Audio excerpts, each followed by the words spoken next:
Good morning, students.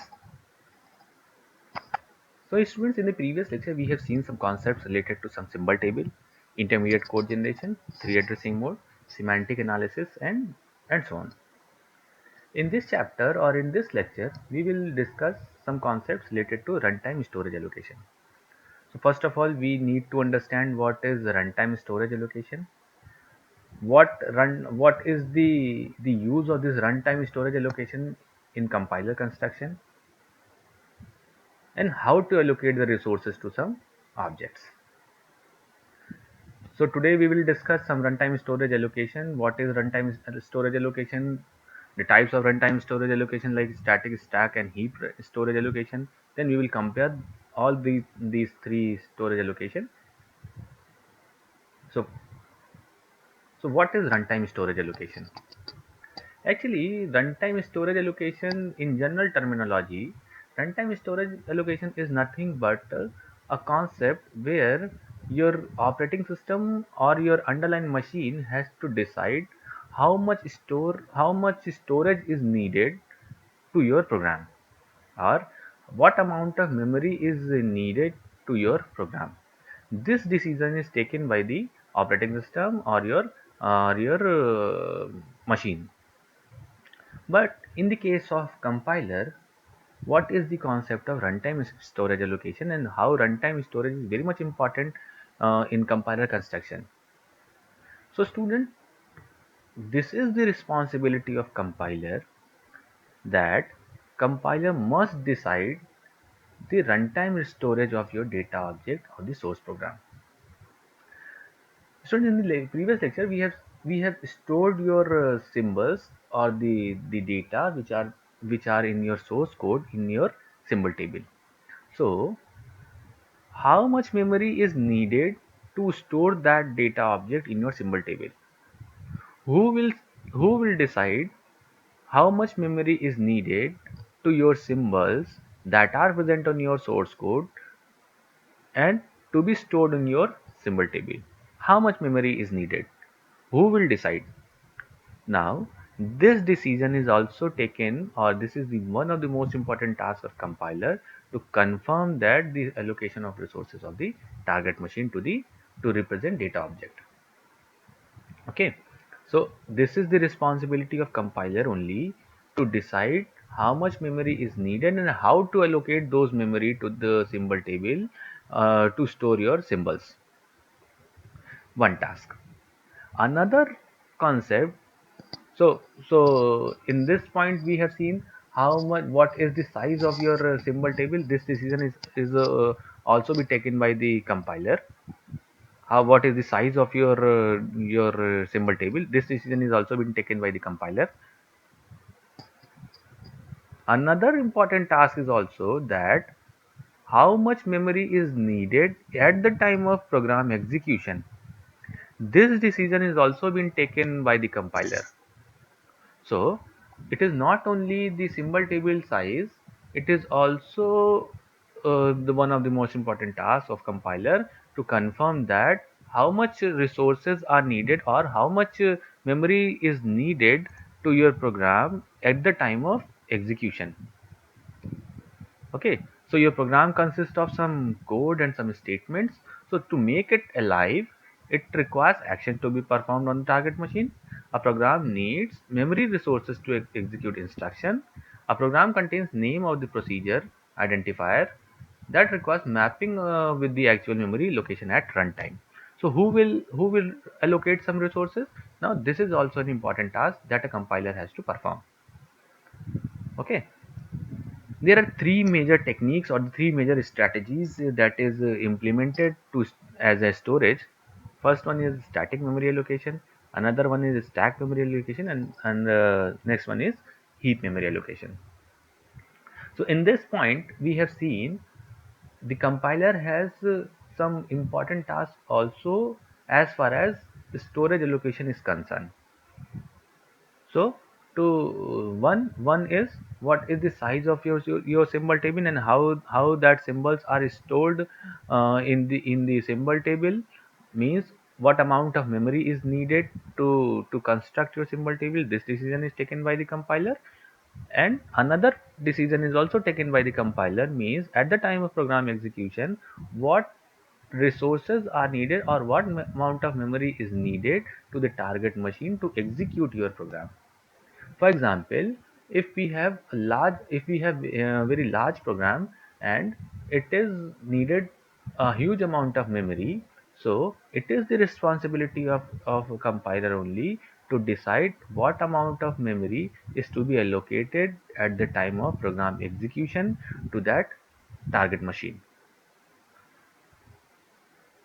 It means some memory management part is also being done by the compiler for your program in execution phase. So there are three major strategies that can be implemented as an runtime storage allocation. One is static, second one is stack, and next one is heap. So, so this is the environment.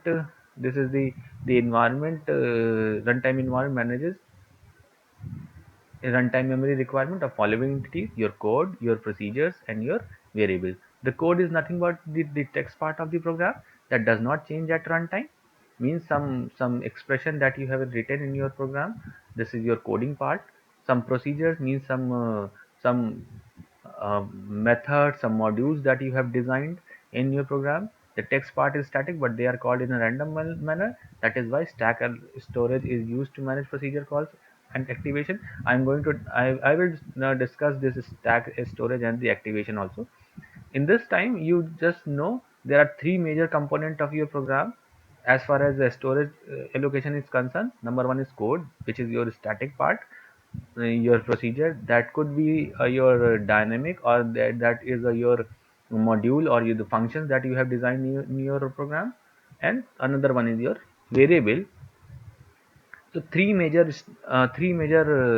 runtime environment runtime memory requirements are needed.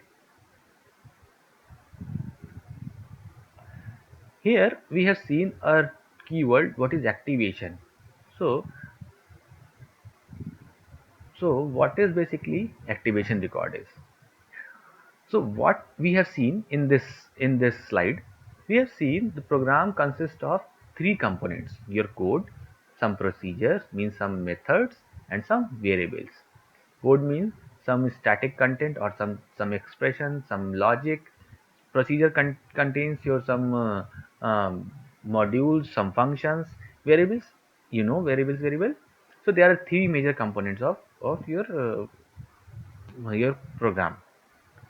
Next point we have to discuss is activation record.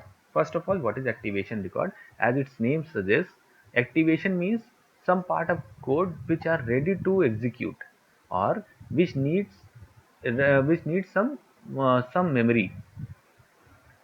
So activation record means a program is activation record contains all necessary information required to call a procedure.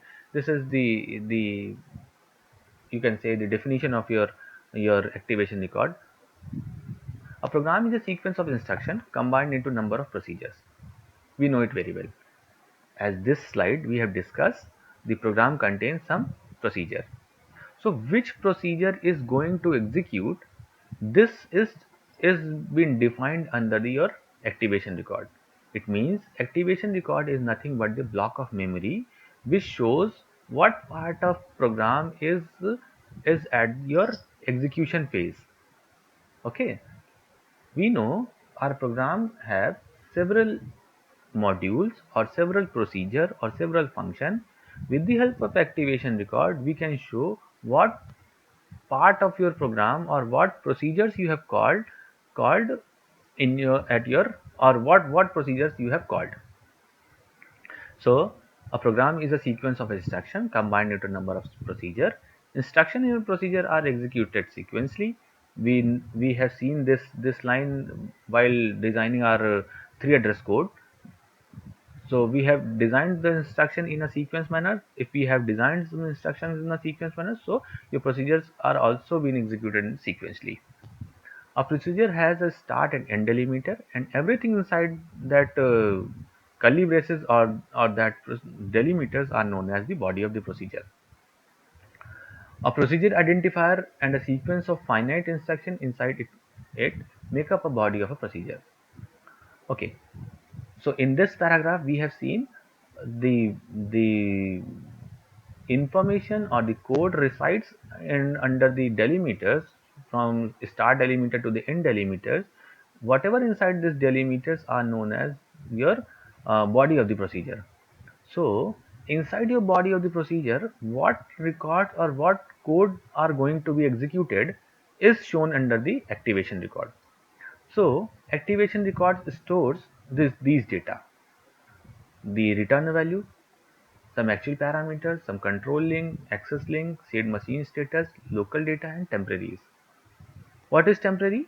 Temporary means stores the temporary and intermediate values of an expression. Means if we are adding some data, what is your if we have some expression like sum equals sum plus 1 or sum equals sum plus x, what is the resultant of this sum stores? This temporary stores these kinds of information. Local data stores your the local data of the called procedure. Means is what result you have stored, what result you have found while execution of your procedure. Machine status, it shows the status such as register, program counter before the program is called. Machine status means whether we are ready to execute this code or we have to wait for some time. This status is being defined under this machine status. It shows the registers, program counters, and so on. Control link, control link means stores the address of activation record of the caller procedure. It shows which code has called this procedure. Means if we have some, if we call some method, if we are taking this as an example, if calling a function in our C program, if you are calling a function in a C program in some module, like in a main method we are calling some program. So this control link stores the address of this main method. Means who called that procedure, what, who had accessed that procedure, who had called this subroutine or the function. This control link stores this kind of information. Now access links. Access link stores the information of data which is outside of the local scope.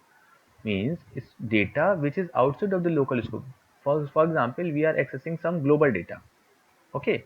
So if we are accessing some global data, this access link shows what global data we are accessing in our local scope. Actual parameters, number of parameters and the type of parameters of that procedure are stored in this actual parameter field. Return value stores the what is the result or what is the value returning from this procedure. We are storing the return values.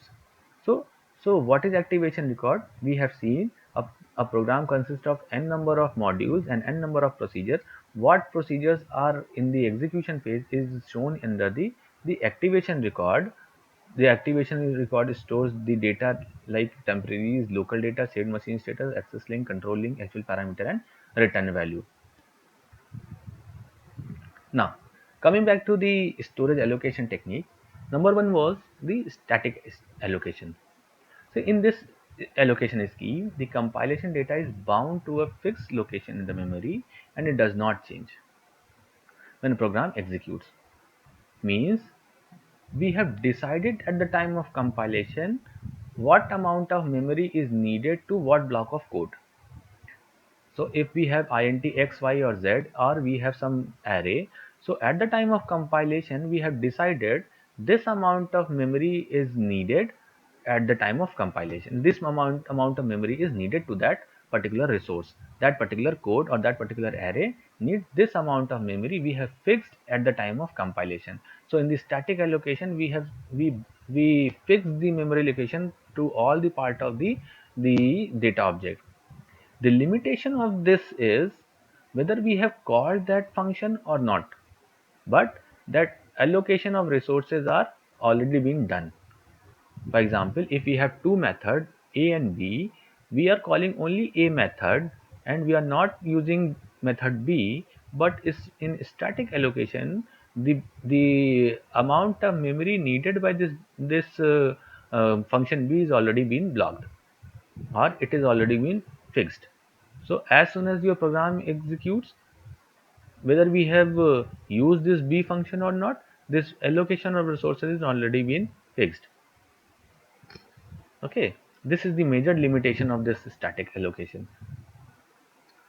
So in this allocation scheme, the compilation data is bound to a fixed location in the memory and it does not change when a program executes. As the memory requirement, the storage allocations are known in advance. So in this memory allocation technique, in this memory allocation technique, we know the how much memory is location are needed or how much memory is needed in advance. So runtime storage or runtime support for the memory allocation and deallocation is not required. We know this amount of memory is needed before we are executing the program. Okay, so if we have some concepts of dynamic memory allocation, this concept is not going to help in this allocation technique.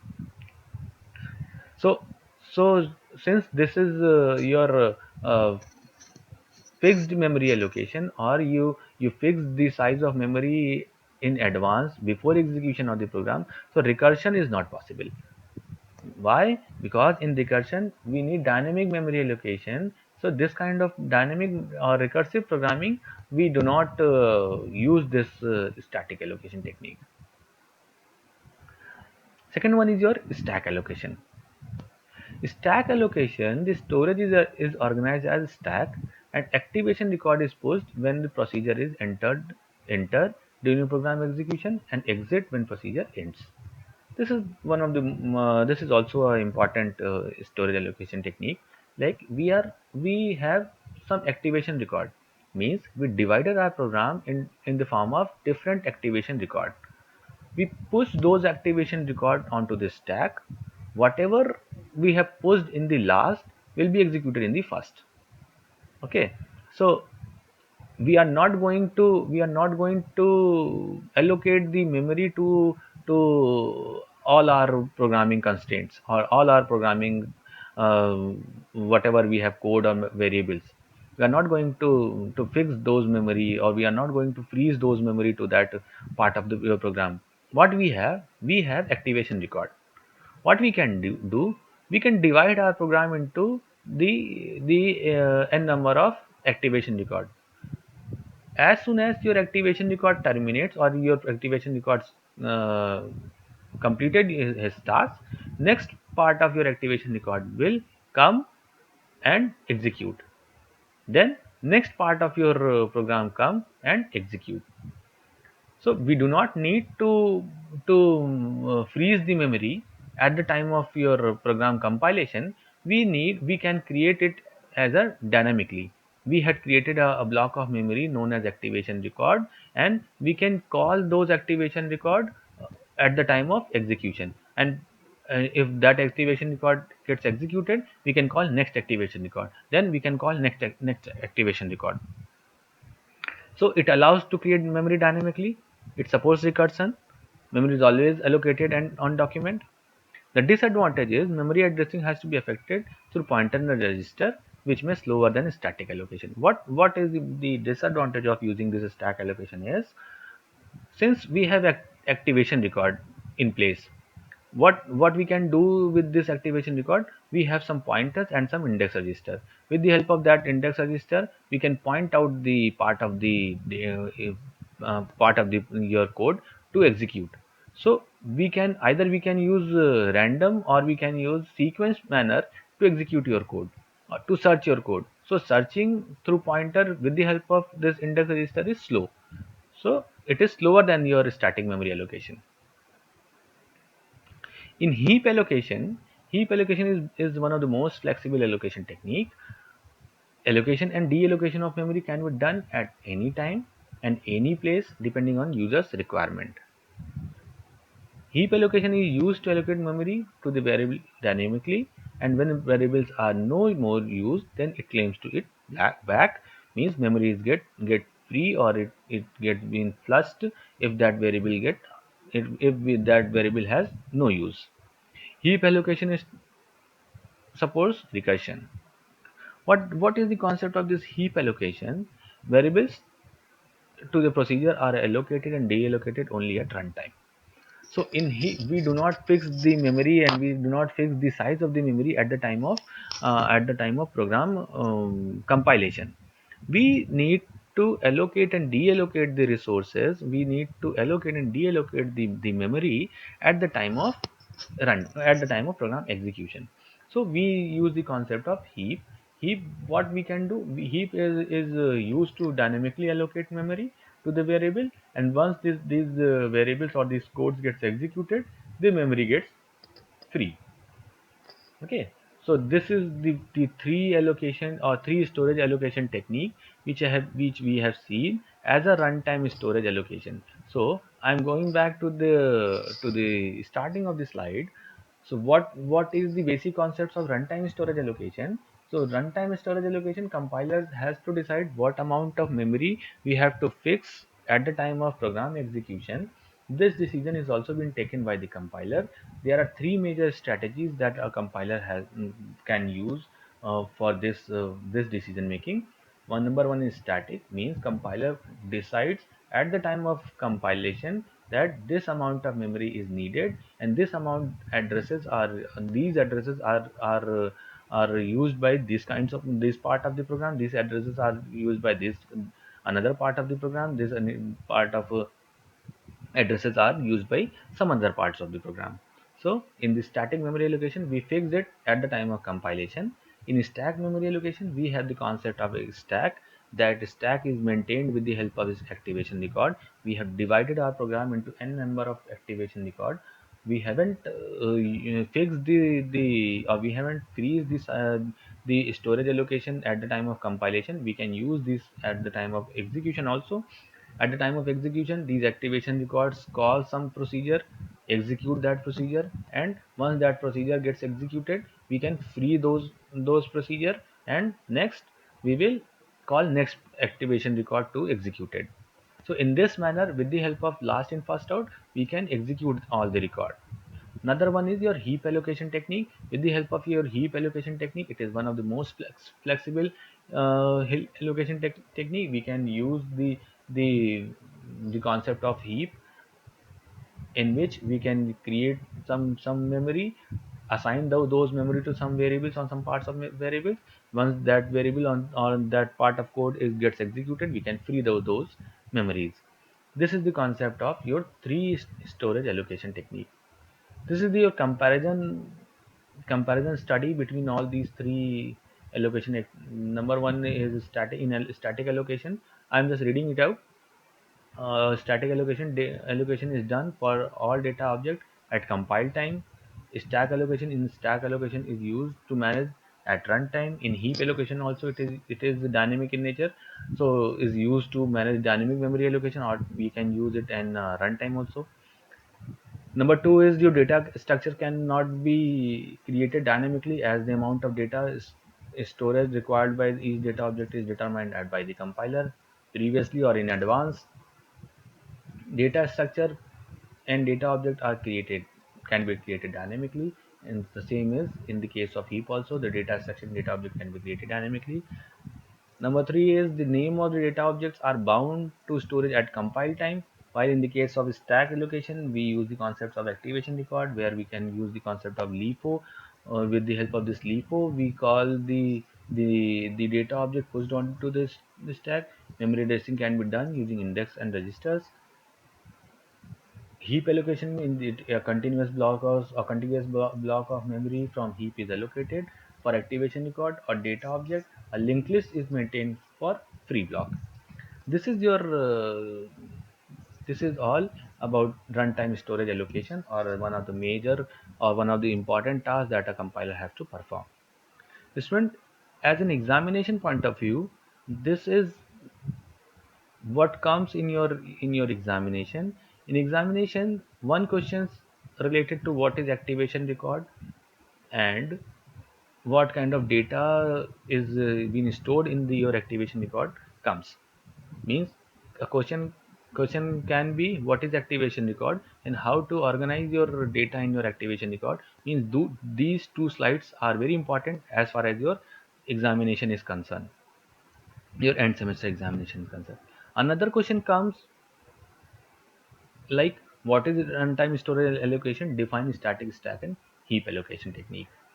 And a short question can become like, compare the static stack and heap allocation runtime allocation technique in compiler construction. These three questions are important in this part of the lecture. Okay, so these are the references. Then students, we have covered, since we have covered the runtime location technique, but if you have any doubt, you can WhatsApp or email me. um, since now we have covered 3.5 unit of your compiler design. In the next lecture, we will discuss the error handling and handling mechanism of your compiler. So prepare, and in case of doubt, you can mail or WhatsApp me. Thank you so much.